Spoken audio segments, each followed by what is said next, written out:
Balai Besar Pengawas Obat dan Makanan, BBPOM, Makassar menegaskan bahwa oli kendaraan bukanlah produk yang masuk dalam kategori pangan dan tidak boleh dikonsumsi manusia dalam kondisi apapun.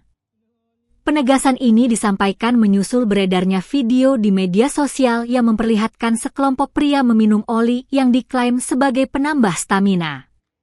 Fenomena tersebut memicu kekhawatiran karena berpotensi menimbulkan kesalahpahaman di tengah masyarakat mengenai keamanan produk non-pangan. Selain itu, tindakan tersebut dinilai berisiko menimbulkan dampak kesehatan serius jika ditiru oleh masyarakat luas.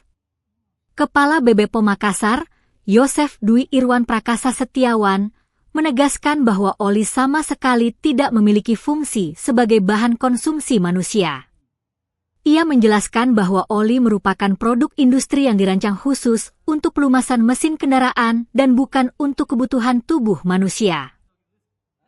Kesalahan dalam memahami fungsi produk tersebut dapat berujung pada tindakan berbahaya bagi kesehatan.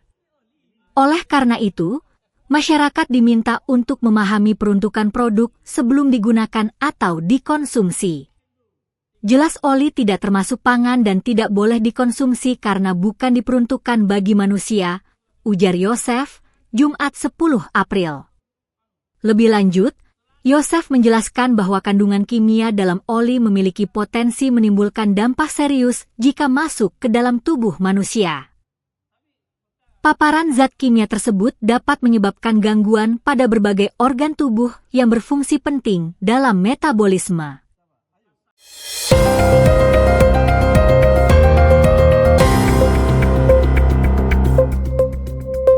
Kawasan Car Free Day, CFD, Boulevard di Kecamatan Panakukang menjelma menjadi pusat baru perputaran ekonomi rakyat.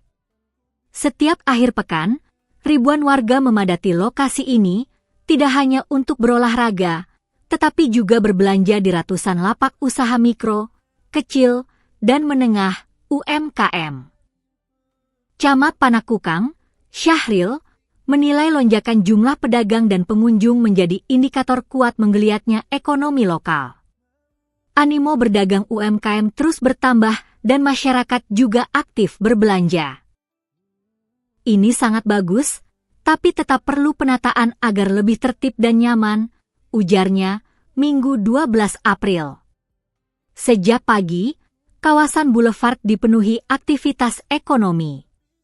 Lapak kuliner, produk kreatif, hingga jasa layanan ramai diserbu pengunjung. Interaksi jual-beli berlangsung intens, menciptakan perputaran uang yang disebut mencapai puluhan juta rupiah hanya dalam beberapa jam. Menurut Syahril, tingginya kunjungan warga dari berbagai wilayah menjadikan CFD sebagai magnet ekonomi baru di kota Makassar. Setiap minggu pagi dipadati puluhan ribu masyarakat.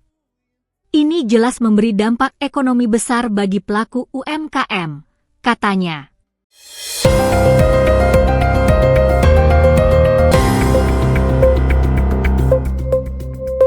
Makassar Talent Expo adalah inisiatif dari Insight Sinergi Talenta untuk mendorong pemberdayaan talenta lokal di Indonesia Timur. Makassar, sebagai kota strategis yang berperan sebagai pintu gerbang ekonomi, pendidikan, dan budaya di kawasan ini, memiliki potensi besar dalam mencetak SDM unggul yang mampu bersaing di tingkat nasional maupun global. Namun, masih ada tantangan dalam menyediakan platform efektif yang menghubungkan pencari kerja dengan peluang, sehingga dibutuhkan kolaborasi untuk menjembatani kesenjangan tersebut. Insight Sinergi Talenta adalah lembaga konsultan pengembangan organisasi dan sumber daya manusia, SDM, yang berbasis di Makassar, Sulawesi Selatan. Sebagai pusat pengembangan diri dan organisasi yang membantu entitas bisnis di Indonesia, khususnya di wilayah timur Indonesia, agar lebih kompetitif melalui SDM yang kompeten dan tersertifikasi. Setelah sukses dengan penyelenggaraan sebelumnya pada Desember 2024, Insight Sinergi Talenta kembali menghadirkan Makassar Talent Expo 2026. Mengusung tema Eastside Grid, membangun sumber daya manusia tangguh dari timur Indonesia, MTE 2026 dirancang sebagai platform strategis untuk mempertemukan mahasiswa, profesional muda, akademisi, pelaku industri,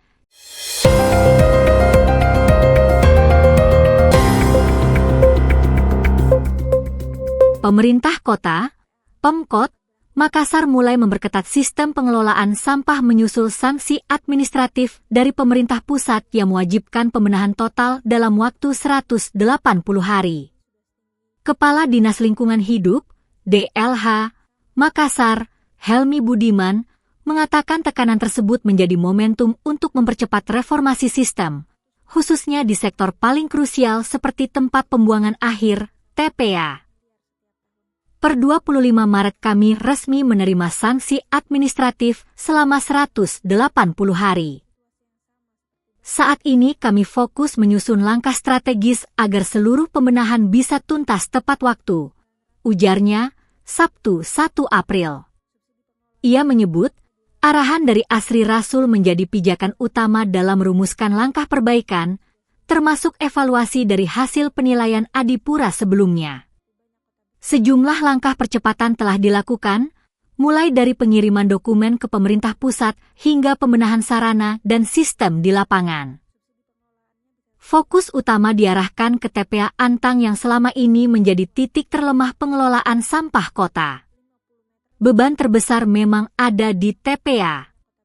Termasuk akses jalan dan kondisi lapangan yang selama ini dikeluhkan, itu jadi prioritas untuk segera dibenahi, tegas Helmi.